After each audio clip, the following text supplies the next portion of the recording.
आइए आज के इस वीडियो लेक्चर में हम दो चीज़ों को जानेंगे कि वैद्युत द्विध्रुव किसे कहते हैं और वैद्युत द्विध्रुव आघूर्ण किसे कहते हैं।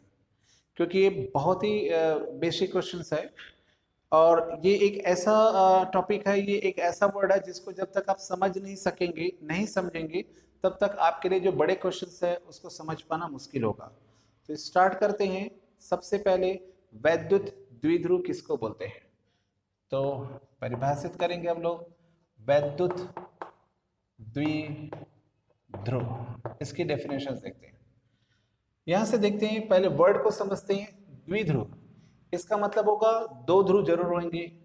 एक ध्रुव हमने ले लिया, ठीक है, प्लस क्यू ले लिया, और दूसरा ले लिया हमने क्या, माइनस क्यू ले लिया। इसी कारण से वैद्युत द्विध्रुव में हमको क्या लेना पड़ता है, दो ध्रुव लेना पड़ता है, जिसमें एक हम लेते हैं प्लस लेते हैं और एक लेते हैं क्या, माइनस। इसका मतलब ये है कि वैद्युत द्विध्रुव की परिभाषा में कुछ बातें फिक्स होती जा रही है।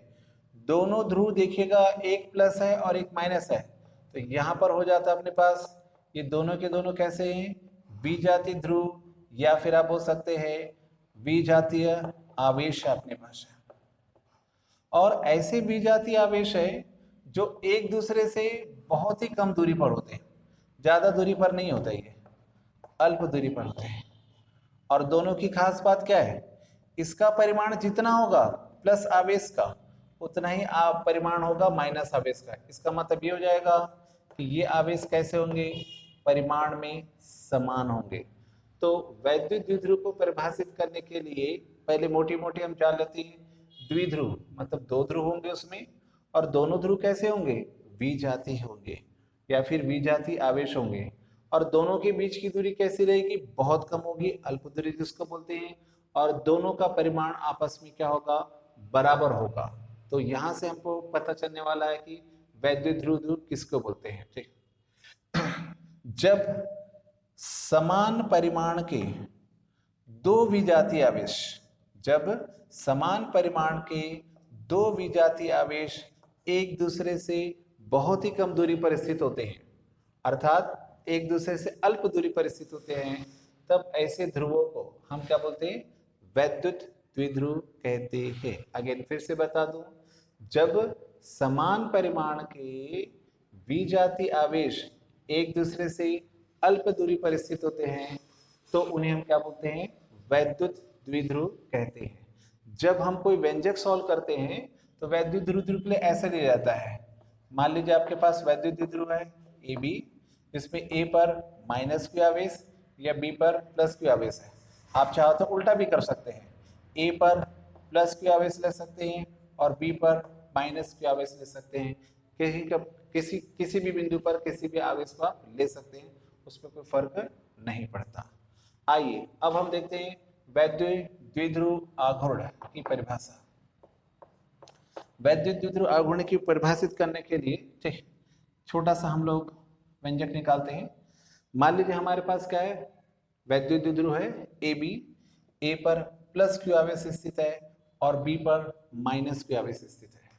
दोनों के बीच की दूरी हम लेते हैं क्या, 2l ले लेते हैं। नए पुस्तकों में देखिएगा तो 12 की जगह क्या दे दिया है, वो 2a दे दिया है, कोई फर्क नहीं पड़ता है।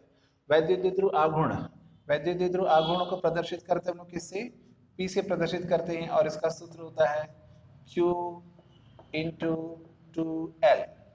इस सूत्र के आधार पर ही हम परिभाषित करते हैं वैद्युत द्विध्रुव आघूर्ण को। तो वैद्युत द्विध्रुव आघूर्ण को प्रदर्शित किया P से, सूत्र हुआ Q इंटू 2l।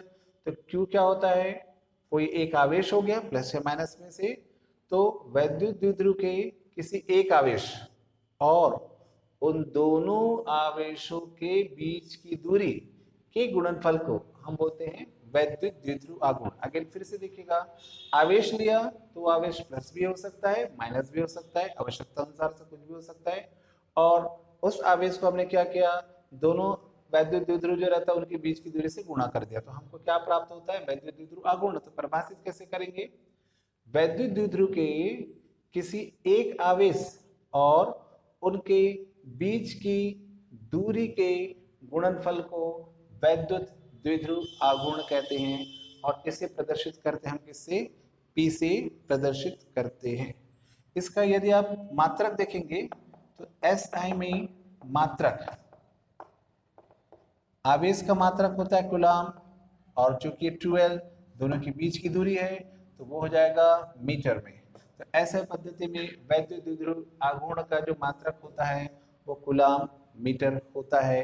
और ये चीज आपको बार बार हेल्प करता है जब आप अक्षीय स्थिति और निरक्षीय स्थिति में विद्युत क्षेत्र की तीव्रता के लिए फॉर्मूला निकालते हैं। और बहुत सारे जो आंकिक प्रश्न आते हैं, न्यूमेरिकल क्वेश्चंस आते हैं, उसमें अगर आपको P = Q/12 नहीं मालूम है तो उसके कारण से आप P का वैल्यू नहीं निकाल पाते, फलस्वरूप सवाल में बहुत ज्यादा अटकाव सा आ जाता है। तो ये छोटे छोटे फॉर्मूले जो है वो बहुत काम के रहते हैं। आशा करता हूँ कि आपको समझ में आ गया होगा कि वैद्युत द्विध्रुव क्या है, वैद्युत द्विध्रुव आघूर्ण क्या है। मेरे साथ बने रहने के लिए थैंक यू वेरी मच।